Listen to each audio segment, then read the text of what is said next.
Good afternoon, everybody, and welcome to the February edition of the Divorce Support Club, run by Walker Family Law and myself. We offer this as an additional service to the Simply Legal. It's a safe place for you to come and get information, ask questions, and gather a toolkit to manage and navigate your way through any separation and divorce. My name's Claire Macklin. I'm a breakup and divorce coach. I have been working with Walker Family Law to run these sessions for, I think, 3 years now, so quite a long time. I'm a qualified coach. I've been divorced twice. I'm a single mum to two boys. And I've been working with clients for the last 7, 8 years to help them navigate their way through breakup and divorce. I'm joined today by Fiona Griffin from Walker Family Law and Kate Ward and John Harris from Cooper Associates. Fiona, would you like to introduce yourself first, please? Yeah, thanks, Claire. So I am a divorce solicitor. I've been qualified for coming up to 25 years this year. I work primarily in the divorce finance arena, so all the finances to do with separation, um, whether that is as a result of a divorce or as a result of a cohabitation breakdown. I also do some private children law work as well. I'm a collaborative lawyer and also a resolution together specialist. And so my keen interest is helping people through separation without having to go down the litigation route. Brilliant. Thank you very much, Fiona. Kate and John, I don't know who would like to go first. John, you want to introduce yourself first? Yeah, go for it. So, I'm a senior later life lending advisor at Cooper Associates.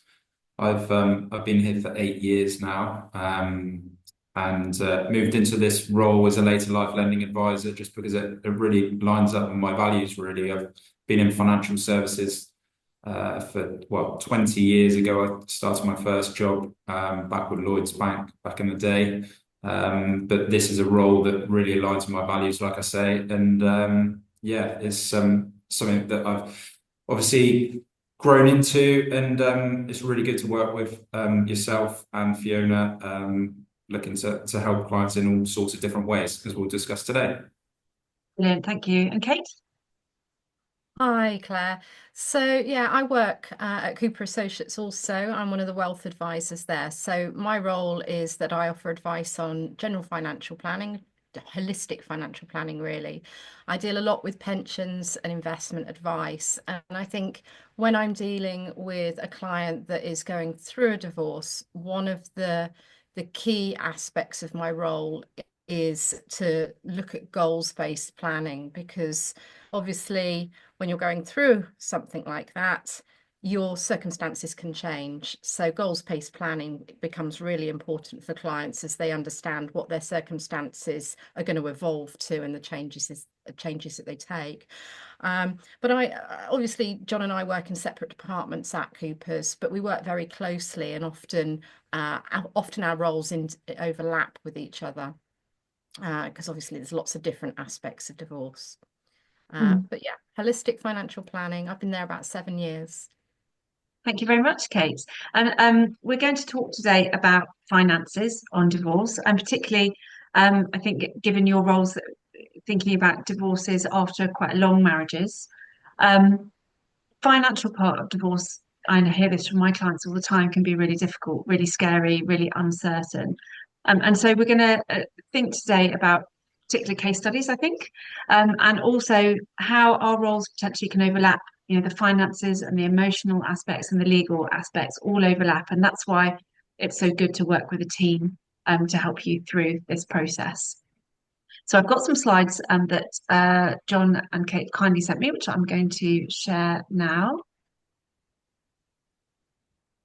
There we go. And when you want me to move on the slide, just let me know. I'll go from here to the second one already. Yeah, I think we've got some case studies prepared there, Claire. So I think mine go first. If you want to just crack on to the first one. Okay. So obviously every case is different, and all our clients are completely individual, and we deal with our clients on an individual basis.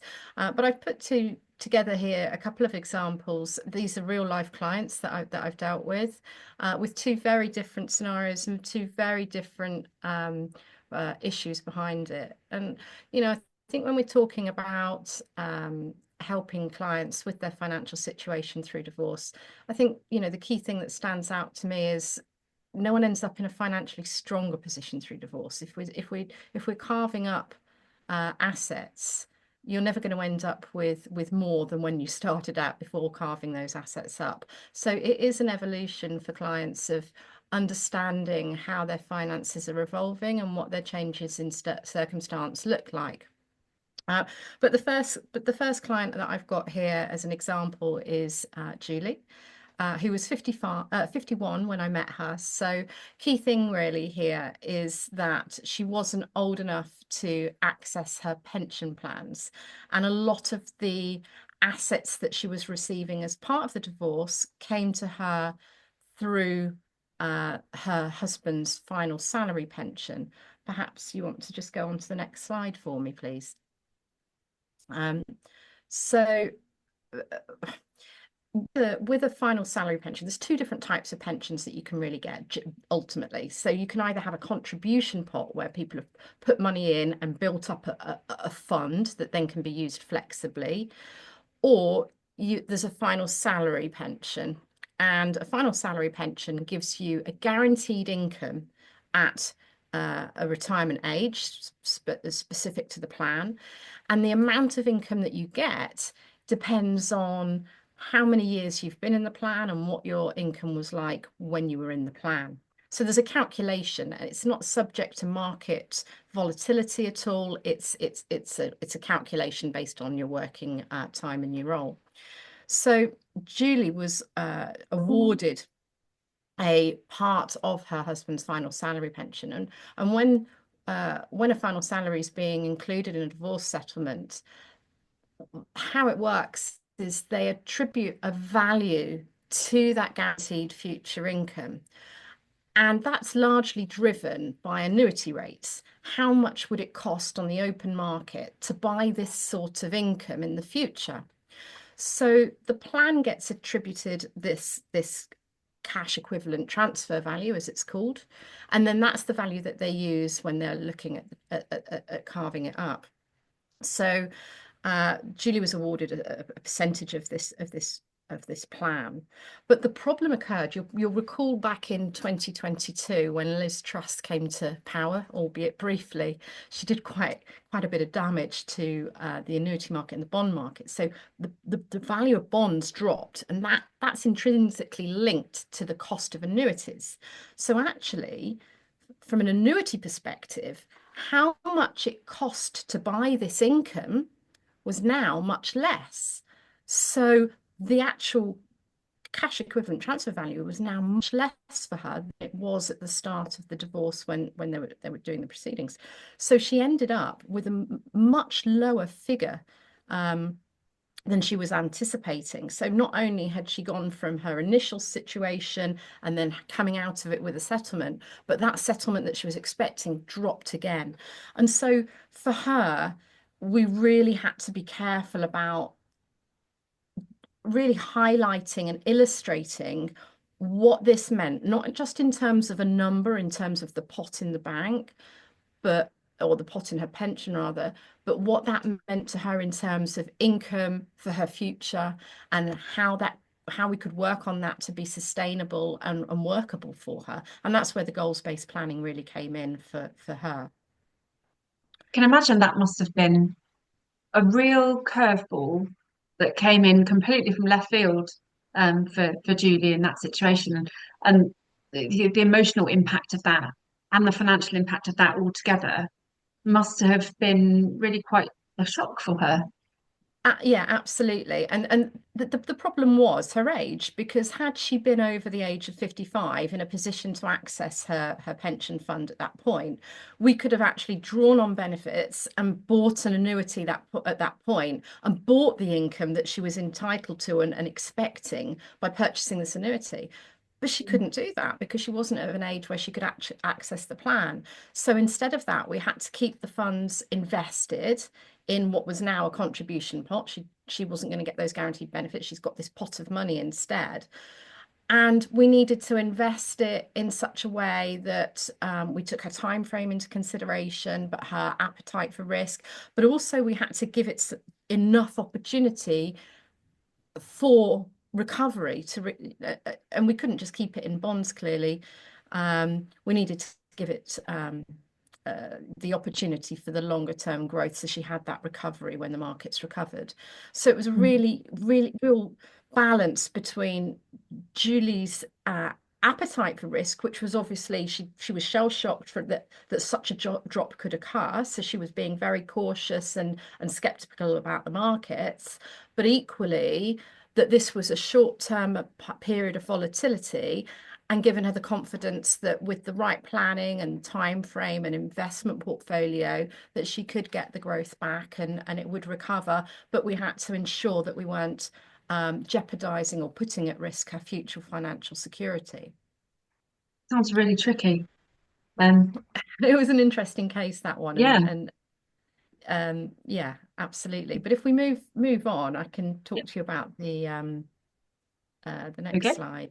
So yeah, I mean that just kind of summarizes what I was saying. The goals-based planning really helping Julie and giving her the confidence to invest in the right things at the right time. So the next client that I had was Tracy. So if you can just, so Tracy was a little bit older, so she was able to access her pension plan because she was over the age of 55. And again, she had various assets as part of the divorce. But in Tracy's case, a large part of the assets that she was awarded were coming from the marital home, which both her and her ex both still lived in. Next slide, please, Claire.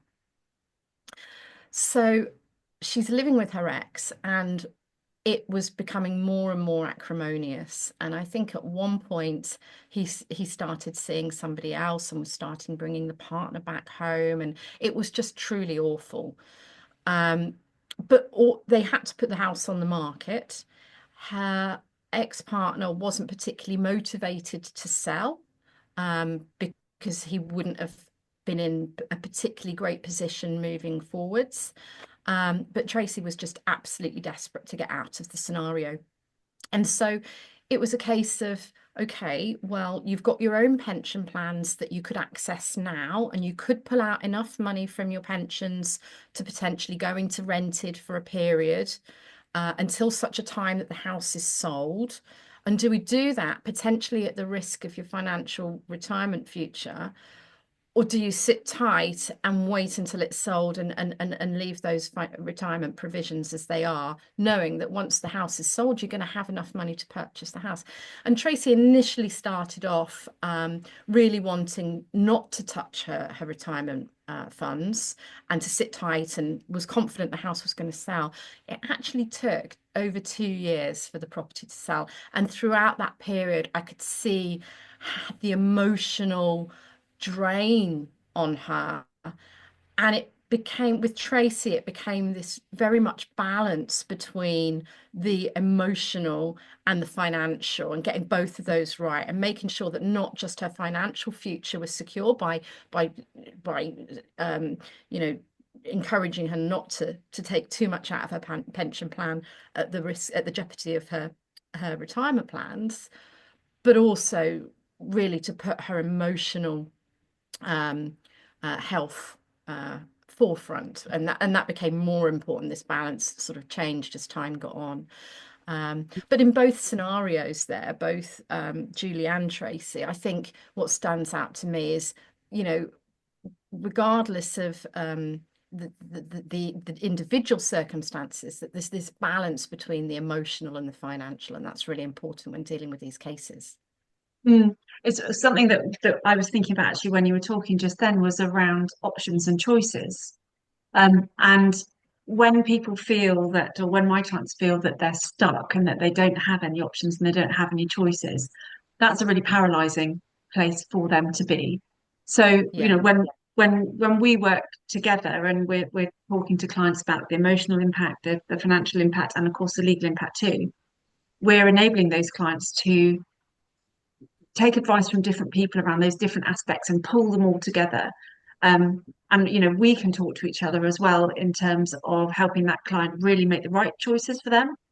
So Yeah. I talk to clients a lot about choice. And one of my favorite things that I say to them is, if you think you've only got one option, you'll stop.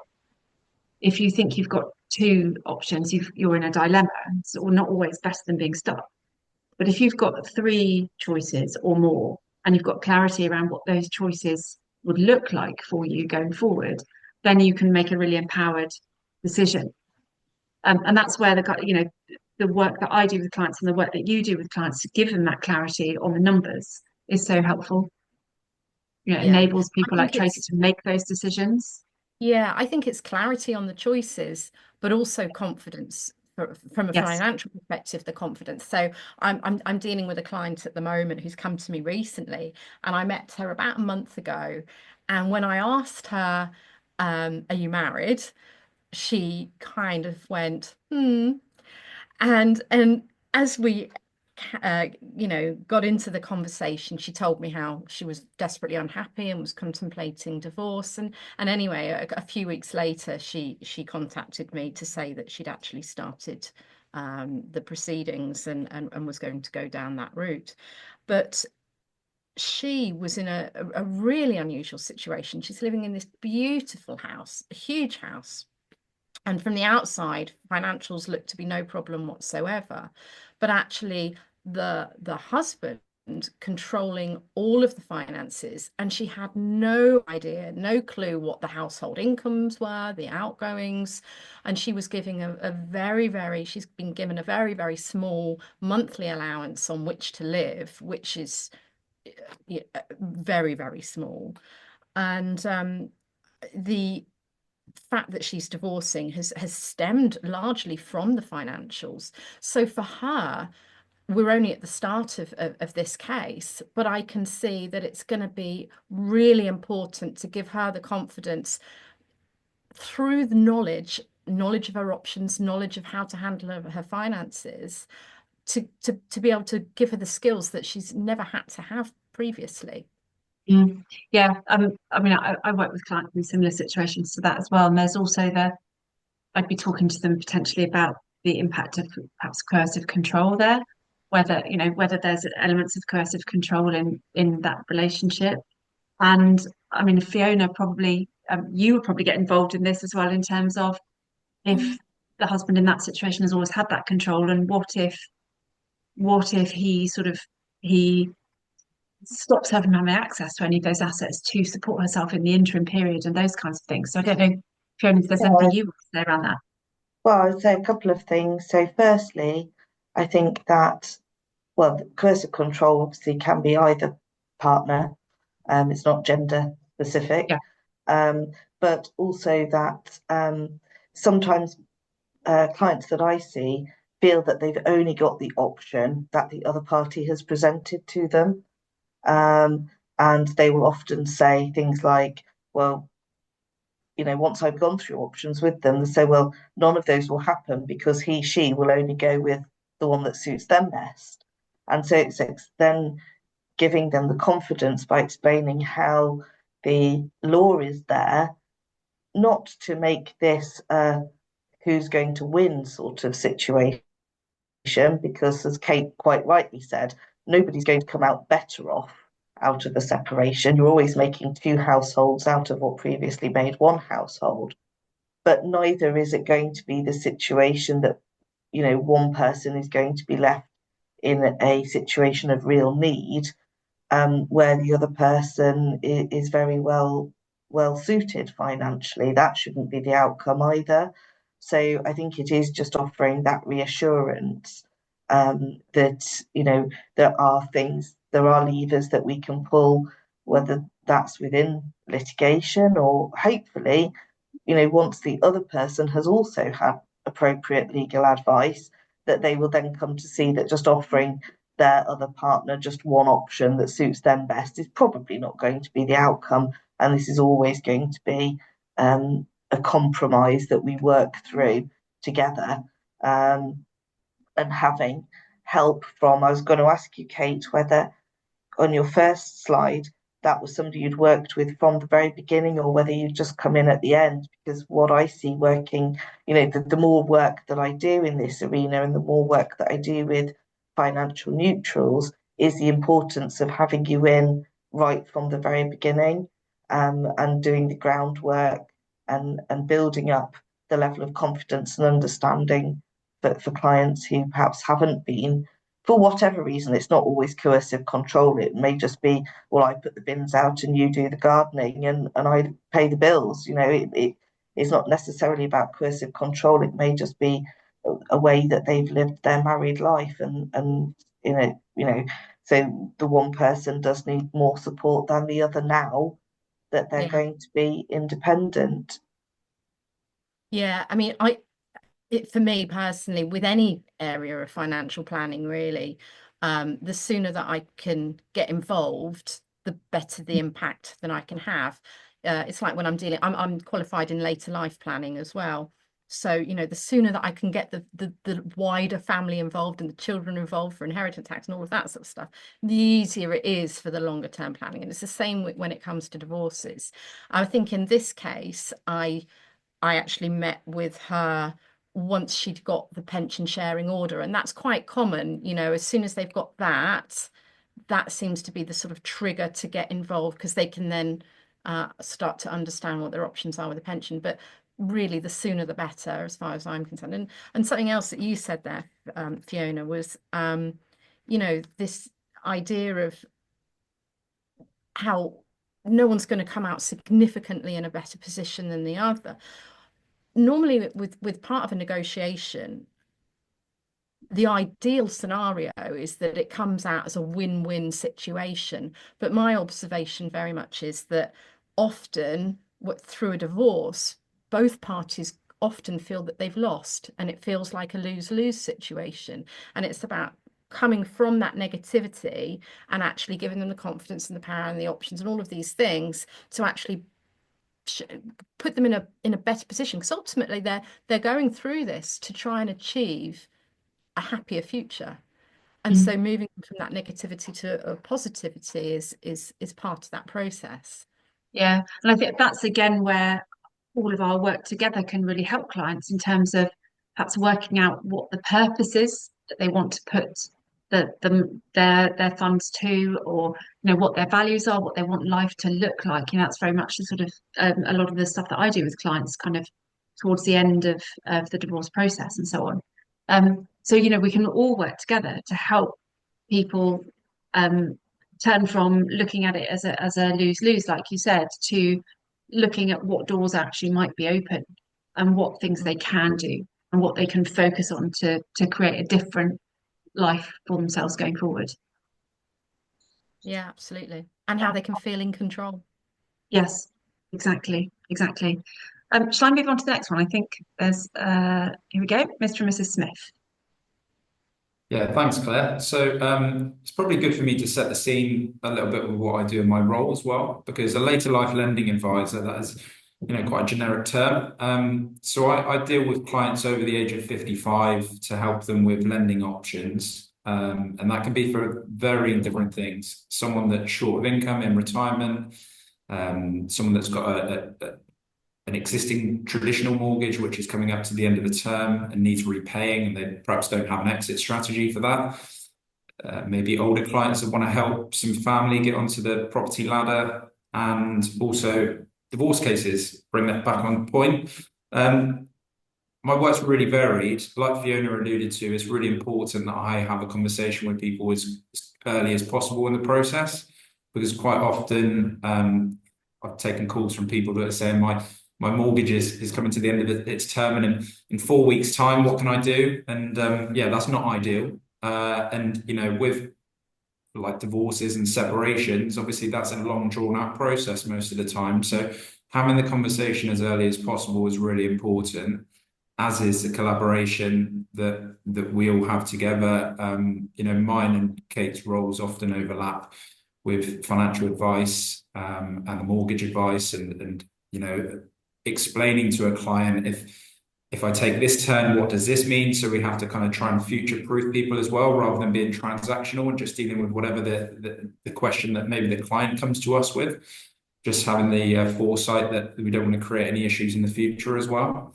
So to give a couple of examples of ways that I have helped people in the past, the first case is a couple that were separating, and Mrs. phoned me up and had essentially had a settlement proposed to her from her soon-to-be ex-husband.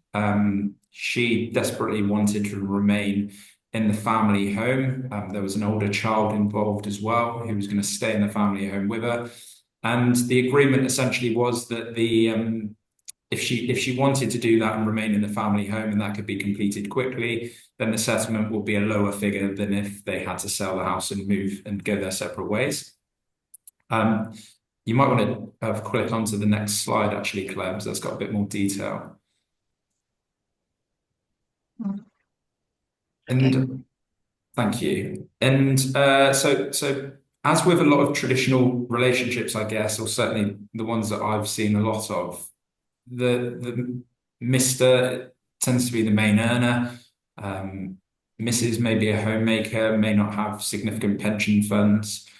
And with traditional mortgage options, which we consider as well, the clients tend to have, it's an income and expenditure assessment. So it's based on affordability. So your mortgage options are based on what you can afford with regards to repayments and your borrowing capacity.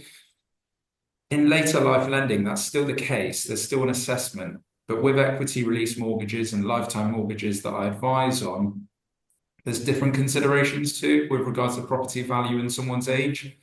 So it takes away the need for someone to be so reliant on an income to generate a certain borrowing capacity. And in this particular case, where Mr. and Mrs. wanted to go their separate ways, and the main priority and objective of Mrs. was to remain in the home, because she only had part-time earnings, she didn't have the borrowing capacity to raise a traditional mortgage in a normal way. And certainly not enough income to then repay that amount, because she essentially needed borrowing of 180,000 against a property value of 500,000, and she was 69 years old. So what we looked at doing was a lifetime mortgage, previously more commonly recognized as equity release, that allowed her to remain in the home. And if you want to flick onto the next slide, please, Claire. It allowed her to remain in the home with no risk of repossession. And essentially the termination event on a lifetime mortgage is when the client either dies or needs long-term care. So up to that point, she's still going to be the owner of the property. Despite what, a misconception is that you lose ownership of the property by doing equity release, you don't. And there's a flexibility within the product that allows her to make repayments using her income to control the roll-up of interest. So one of the biggest problems that people tend to have with lifetime mortgages is that the debt can increase quite significantly and quite quickly. When you borrow money with a traditional mortgage, you're expected to repay that on a monthly basis, and providing you repay that money, there's no risk of repossession. With a lifetime mortgage, you have an option of paying it if you want to, but also you don't have to. So that's where the collaboration with someone like Kate comes in really handy, because we look at what a client is able to do, and we look at their future as well and what things are going to happen in the future.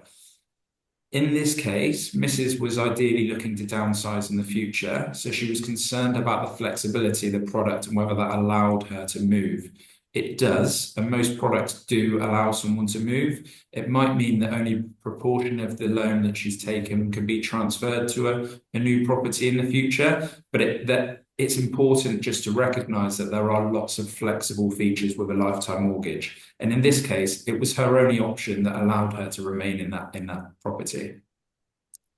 There is a plan that she, along with her daughter, are going to make payments against the new mortgage to control the equity that they've got in the property.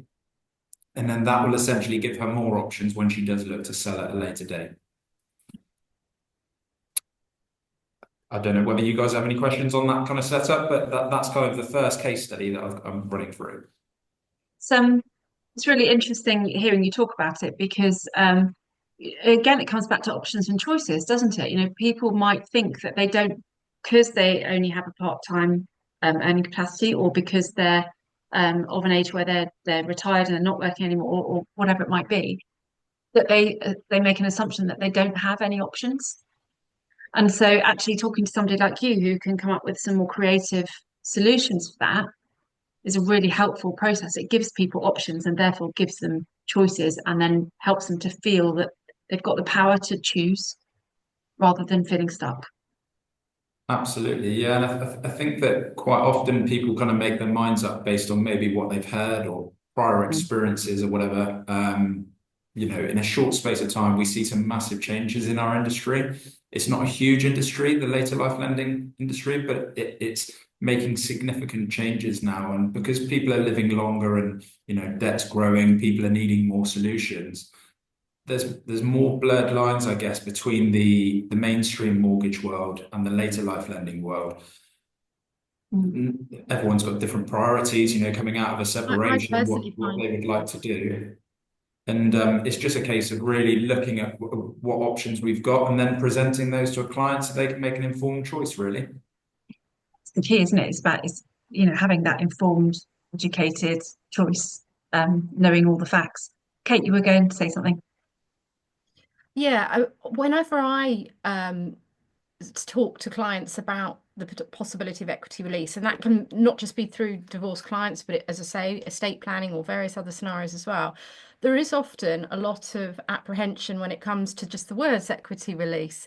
But actually, like John says, it's evolved a lot in a short space of time.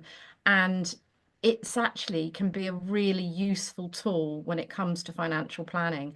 And I think it's really important for clients to understand their options and not just dismiss them, particularly with equity release that has historically had this kind of stigma attached. Yeah. So I suppose it's not just listening to what your friends or family might say, or the person you met on the bus or whatever it might be. Actually going to get some real professional advice, bringing you into the team effectively around this person going through, in this case, Mrs. Smith, is really important to get that information. You can't make an informed choice without the knowledge that comes from talking to somebody like one of you two about the details and what it looks like and what the options are, because it becomes more flexible. Mm, Yeah, I think absolutely. ultimately as well, it's not going to cost anyone to start a conversation, right? So probably better to start a conversation with someone that's got the experience of and is at the sharp end with changes in the industry than it is the guy down the pub. Yeah. But there's so many occasions when you go and see clients and you come out of it and you feel like you're not just a mortgage advisor or a financial advisor, a counselor, a coach. Quite often people kind of say, God, I didn't know that. I feel so much better just by having a conversation. And I guess that's what's attracted me to this role because there's so many people out there that need help. And there's so many clients that we do get to speak to, but there'll be loads of people that watch this footage back and probably aren't sure whether to make that first step into having a conversation because it relates to some of the things that we're discussing. But that would be my main advice, just to, main thing to take away, to just start a conversation, because if you don't know, you don't know. And it's quite often, like Kate says, we do seem to put some misconceptions right. And if we need to tell people that actually they are on the right path and they shouldn't do it, then we'll tell you that as well. We're not Mm. here just tell people to sell a product or to get someone to take out a mortgage. If it's not right, we'll explain the reasons why it's right, or if it's not quite right at the current time. Mm. And I'm just looking at the last bit on there. You then quite often, I imagine, continue to work with these clients on an ongoing basis, so that as their situation flexes and changes, you can put different things in place. You can look at different options and show them what those things might look like as well. So that it could be the beginning of a really long term relationship. That is a plan, yeah, because in most cases, especially with lifetime mortgages, in this case for Mrs. Smith, she's going into the unknown. She's separating from her husband. She's going to still live in the same property, but her financial situation has completely been flipped upside down. At this moment in time, she plans to make repayments against a mortgage, but lots of things can happen in the future. She might have some things that happen in her life that mean that she has more disposable income. She might have a situation where she has less disposable income. So keeping in touch with clients over the longer term and just making sure that it's not transactional is really important. And there's so many examples we've got that there's unlikely to be many stories that we hear that we haven't already got experience of. So pick up the phone, really. That's the main thing, to have a conversation. Yeah, and I think going back to the listening to the guy in the pub or the person on the bus or your friends and family who might have, done something different. It really is about getting the right information at the right time, because everybody's situation is different. Your situation isn't going to be the same as the person in the pub or the person on the bus or your friends and family. So getting the right information for you, because everybody's situation is going to be unique. Okay. Absolutely. Shall I go on to the next one? Yeah, please do. Okay, So Mr. and Mrs. this Jones. one, if you want to flick on one more, please, Claire. So this one is separation again, and we actually looked at options for Mrs. again that I was speaking to. We looked at options for her remaining in the property, but unfortunately, based on her age, she wasn't able to borrow the required amount to reach a settlement figure. So for a lot of people, they kind of think, well, if we can't raise enough funds, that's it. Can't raise a traditional mortgage, can't raise an equity release mortgage, so that's it. What a lot of people are unaware of is that you can potentially use a lifetime mortgage to purchase a property as well. So in this situation where the client was able to raise up to 25% of a property value, providing that client can bring the 75% as their deposit, they can raise a mortgage for the rest on a purchase.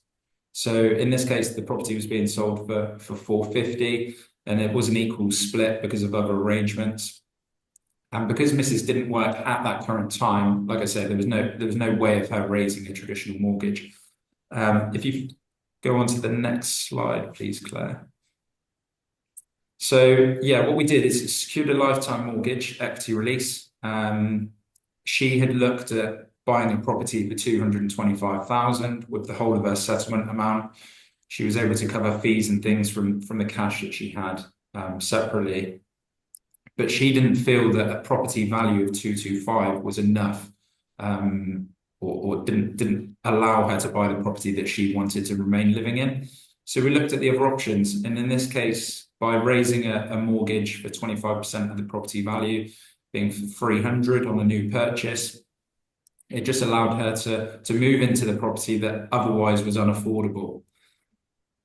Because she didn't work at that time, she had no way of making repayments. So the £75,000 that was essentially a new mortgage on the property, that will continue to grow because the interest would be added each year.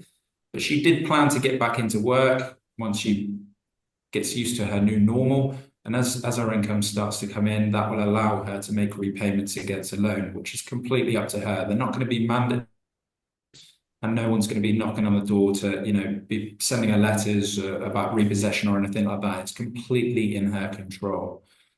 In this particular case, there is a chance that she'll receive an inheritance in the future as well.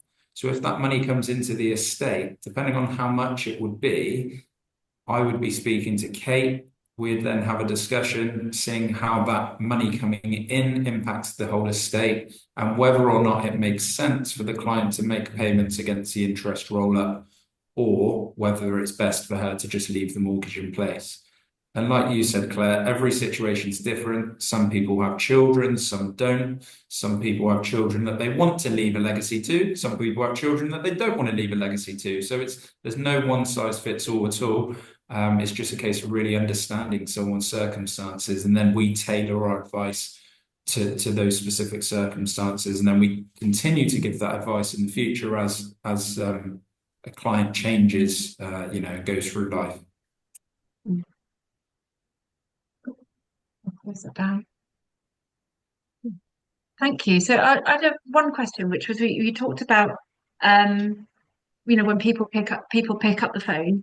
Um, if somebody's watching who's thinking, right, well, I'd quite like to pick up the phone and talk to Kate or John, what happens? How do they pick up the phone, they give you a call. What happens then?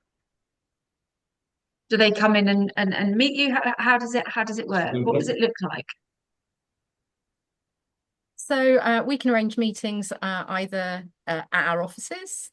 We can do a telephone call, we can do a video call, we can go to the client's home, or wherever they're comfortable. We can have an actual meeting with them, and whether it's an initial just chat to talk through their situation, or actually to go a bit further than that and start drilling down into their finances and what and to take it to a next step. We can suit the client and to what they need and want. There's no cost to our initial conversation. So both for John and I, it's not going to cost anything to pick up that phone and take that first step. Yeah, I think that's really reassuring for people, just to know that it can be flexible to suit them as well, and that it can work however they need it to, and what suits their kind of their circumstances. Yeah, Yeah. I mean, it's quite interesting. Sometimes on those initial calls, I had a client refer someone to me the other day. So she'd picked up the phone, and I wasn't expecting her call, but she said, I've just been passed your details. And within about 3 minutes, she kind of squished her whole life story into these first few minutes. And I don't think I'd even sort of established where she'd come from, or what she was after, but she was so desperate to kind of get all of this off her chest and say, please help me. Mm. It's just about making that initial step, and as I say, we can accommodate however clients need us to accommodate, and there's no charge, and just having that initial conversation will hopefully help clients feel more empowered. Yeah, brilliant. But, Go on. just going to add to that, like quite often we don't really know what that first conversation as well. It's just a blank piece of paper in front of us quite often, and we're just taking notes. You don't really know how that conversation is going to go. Someone might want to, tell you their life story, like Kate says. Someone might not be ready to make that step to tell you everything about them just yet. They just want to gauge the confidence. Hopefully, along with things like this webinar and looking online and seeing the credibility of what we're about, and testimonials from other clients. Hopefully, that gives a confidence to clients to make that first step. But then you're just on a journey then with a client. I had an email yesterday. It was quite funny, from a client that I haven't spoken to for 2 years. And she emailed me and just started the conversation like there was 2 days break between our previous conversation and now. And quite often, the clients that me and Fiona have discussed, that we're going back years now where this process has started. And some might not be ready to make that step yet because the circumstances haven't played out. But the most important thing is really starting that journey. And I'd much rather someone picks up the phone and, has what they may consider be wasting our time, but just starts that process of the advice journey, rather than it being a burden on them, or them not really knowing, or doing that dreaded thing of typing something into Google and waiting to see what Martin Lewis thinks of it, or like Googling an illness kind of thing is a bit dangerous, really. So yeah, it'd be good to reach out and start the journey. Yeah, it's about building relationships, isn't it? Ultimately, it's about building a relationship with, and a relationship of trust between you or me or Fiona and the client. Relationship of trust between the client and the team around them. Yeah, trust is so important. When someone's in a vulnerable position and going through something like divorce, I think trust is more important than ever. Yeah. Yeah, no, absolutely is. I mean, when you're going through something like a separation, you're going to probably spend quite a bit of time with me and you and Fiona.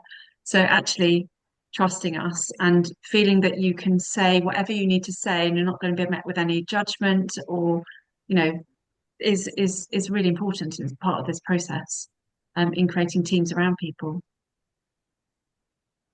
Fiona, I wondered whether there was anything else that you wanted to add in terms of the information that John and Kate have given us and how it relates perhaps to the legal journey. Yeah, thank you, Claire. So I think one thing that I was reflecting on as John was talking us through his case scenarios there was just how much it actually blew my mind the first time that I think I had a conversation with John and the possibilities for client that suddenly opened up in front of me because I didn't know. And I think, one of the key parts of my job is keeping myself abreast of these things as well, and working closely with people like John and Kate to understand what they need from me, and how I can help them to help the clients better, and also informing you guys about the legal processes so that you can understand where you might come in with the information that you have. So yeah, I was just reflecting on that really, that it's really interesting for me to keep abreast of things that sort of touch on what I do, but I don't have the expertise. And sometimes I see my role as a bit like I'm conducting an orchestra. I'm sort of pulling in expertise from here and there and everywhere and bringing it all together to serve the clients as best we possibly can.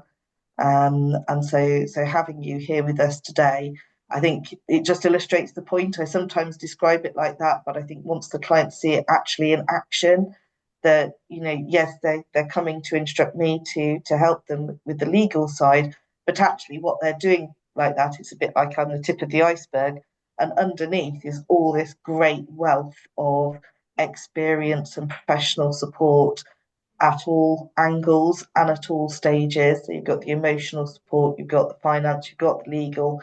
It's all there for people to call on. And there's, I think once clients realise that, it just gives so much confidence, doesn't it, to know that I'm not going to be left to have to just go through this minefield on my own. There's experts out there that I can just call on. So that is tremendous, and yeah, just a learning journey for us as professionals as well. Because if I hadn't had that one conversation with John, I would have had no idea about later life lending apart from what I pick up. But so really really good and influential conversations to be had. And what was the other thing that I was going to say? Yeah, so I think also, um, for us, as legal experts, I think we have a job to educate other lawyers as well. So quite often, in my cases, I might be on the flip side. So I might be, the one who's saying, no, I want the property to be sold, but I know my wife wants to stay in the property. So then I might be saying to the other lawyer, well, has your client actually investigated XYZ? So it actually, it spreads the information around because, or quite often it might be a litigant in person. Mrs. Smith might not have the support of a lawyer. And so, although I can't give her legal advice, I can hopefully help to resolve the entire situation for both of them by sort of gently pointing her in the right direction in that sort of scenario. So, yeah, Yeah. the aim of the game is to get people, I don't have the privilege of working with clients apart from for a short period. I'm not like you guys who are going to see them time and again, all being well. So my role I see is getting them through that separation, coming out with, a secure financial future, and that is, completely supported and helped, and couldn't be done actually if it wasn't for the rest of the professionals that sit in the rest of that iceberg. Yeah, I think thank you for making that point. I think it's a really important thing for people listening to take away. This is about the team around you. None of us can supply everything that our client might need. And that this really is a team effort. So I quite often sit with clients and help them to put together a kind of set of concentric circles with their support network in it. And right in that central circle might be their legal support, their emotional support, their financial support, as well as perhaps their 3 a.m. friend, or their person who they can call on if they're stuck to take the children to school, or whatever it might be. And then moving out further from there, there's other friends and other family who can do other things, so that people have got a written piece of paper with those people written on, so that they don't then have to start thinking, well, who's the best person to contact now? They've got a piece of paper that's saying, right, finances, Kate or John, legal, Fiona, emotional, Claire. They've got that ready, and waiting for when they need it. Quite often as well, I think like Fiona mentioned there, we'll conduct meetings together. So not just from a client comes in and has a meeting with me and Fiona, or me, Fiona and Kate, or me and Kate. We encourage family to be involved as well. So I've been in conversations with, mum plus 3 children dotted around the world on a Zoom call. We've been in the same room with a couple of children that are really quite spiky about the words equity release and really worried about it, whereas mum's had a conversation previously and now wants to bring the children involved. So I think that collaboration is key, really, for whatever time in the process it needs to come in. And it's just making people aware that it doesn't need to be daunting. You are backed by years of experience, and like Fiona alluded to then with her comments about keeping ahead of the changes in the market. It's hard enough with interest rate changes and things, let alone what's happening in my role in mortgages and Kate's role in financial planning, and all these roles coming together. So no one's going to know everything. So it's really important for us all to rely on each other to give the best service we can as a team, really. Yeah, and whilst there are 2 parts, there's 2 parties in a divorce. And I've had clients come to me before that have started out really amicably and want to come and have conversations together to talk about their finances and how it might look like for both of them. But actually, I think it's really important, as we were saying about getting involved early on and having these conversations early on. I think it's really important for each client, to build up their own support network, their own support framework, because actually, as we know, and we've all experienced, I'm sure, things can start out harmonious and end up, anything but, and they develop as time, and it can be a very lengthy process. So starting out with your own support network, and it's fine to have a joint conversation, but it's also really important to have your own support framework. Yeah, absolutely. Completely Sorry, agree. can I just ask John, I'm right in understanding, aren't I, that these later life mortgages are now much more mainstream, that you've got mainstream high street lenders that offer these solutions, that people don't need to think it's some sort of strange, murky world that it previously was. Yeah, with some crazy bold guy that's giving the advice in it. Yeah, sure.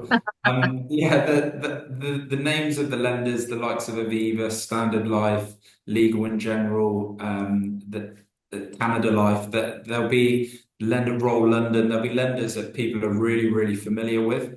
Generally speaking, there is a small pool of lenders showing an appetite to lend on these lifetime mortgages at the moment. A few years ago, the likes of Nationwide started trialing these products within their branches because they recognize that there's a growing problem of debt in the country and people need exit strategies to their traditional mortgages that are coming, like interest-only mortgages that don't have an exit strategy.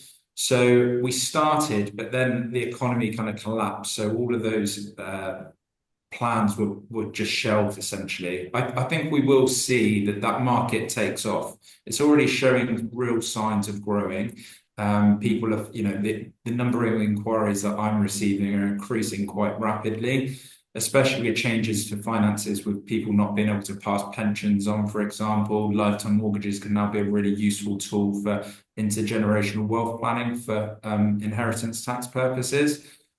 But for anyone that's going through a split and is a bit worried about kind of the lenders and the products that they'll have access to, I guess in the first place, if they want to do some research online, the Equity Release Council would be a really good reference point.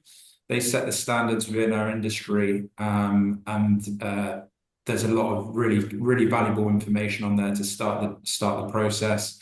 But yeah, going back to your point, they don't need to be worried about not knowing who these lenders are. The flexibility in the product is a lot more aligned with mainstream mortgages now, because for a period of time there was a product called retirement interest only, or a RIO as people know it, that was introduced to try and help people that were coming to the end of a traditional mortgage. But the problem is that there's an affordability assessment built in, which made it very difficult for people to obtain that product.